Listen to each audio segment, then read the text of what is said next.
for this week's podcast. I wrote a children's book, but that's not the exciting part. The exciting part is how this children's book actually came to be, which was totally by accident, if you can believe it. So I knew my sister was expecting her baby any week. And in the days leading up to her delivery, I asked, what message do I want to share with this little one? So I went to my inner light and I asked Spirit to run energy for me. And I set an intention to receive a message for the highest and best of this child. And very easily, the thoughts started to come, thoughts around them being a soul, a beautiful soul that came here to create a beautiful life. And as I got a few lines in, this suggestion floated in. And it asked me, what would it feel like to include some rhyme in this? And it actually came pretty easily. So I've dabbled in poetry as gifts for my family and friends for years, not ever really taking myself seriously. But because I was already familiar with this kind of expression, the rhyming convention for this book came very naturally. And after all was said and done, I'm like, oh, it's a poem. The letter that I sat down to write ended up being a poem. And then another suggestion floated in, and it asked, what would it be like to illustrate this? And I thought about the resources that I had to do it. The first thing I thought was, I'm so shocked at what poured out of me. This feels incredibly profound and it feels incredibly deserving of like-minded, like-hearted collaborators. I know so many talented artists who would be able to illustrate this in a really meaningful way. And then I thought about it a little bit more, and what I'm learning is the importance of leaning in to this flow of energy that moves through me. You might have heard this referred to as not letting perfection get in the way of progress. So it's a continual work in progress for me to actually embody this wisdom. So I thought, okay, what do I have at my fingertips? Like, what is available to me now? And I invested in Canva Pro a couple years ago. I cannot tell you how much I love that tool. I have done everything from design gift tags for birthdays and Christmas to posters to birthday cards to Christmas cards. And the latest, I illustrated this book with the help of Canva and some really nifty features that are now included in there.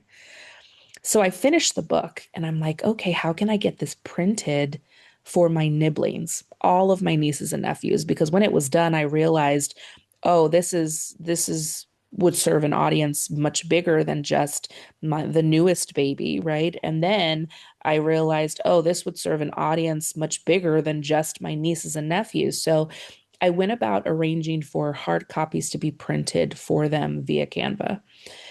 And that's how I learned that, oh, okay, in this form, this size, hardcover with this distributor, it's not the most affordable way to produce this book. So this is available on Amazon. And I can tell you about why this book feels incredibly meaningful, but I'd rather have you experience it for yourself. So if you'll indulge me, we're going to do a read along for the Golden Paintbrush.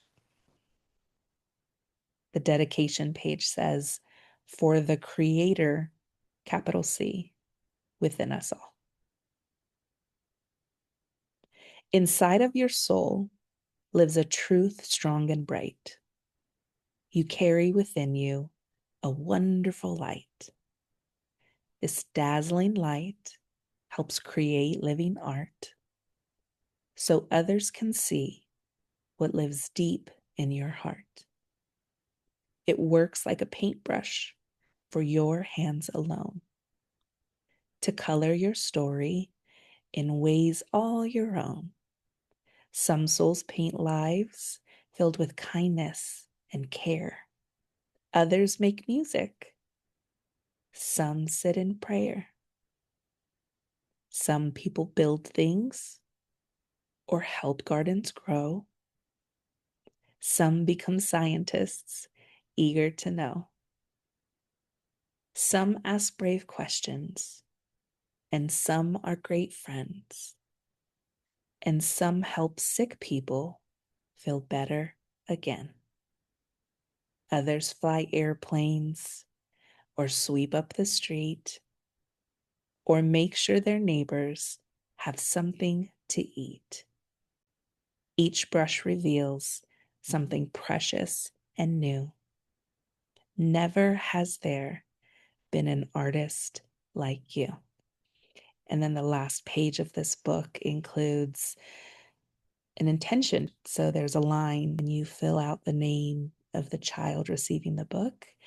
And it's a commitment on behalf of the adults to remind this child of their inner light and to support their creativity and their imagination. And then there's a sign and date spot. So I am incredibly excited about the opportunity to give caregivers, mentors, educators language to help children understand that they are the creators in their own lives, and that that creation does not need to be rooted in this idea of productivity or achievement. Because as you can see throughout the book, these contributions were oriented toward community. It's asking the question, how do you want to show up and contribute to those around you? I also love the idea of parents sitting beside their children in bed at night and asking them, what did you paint with your inner light today?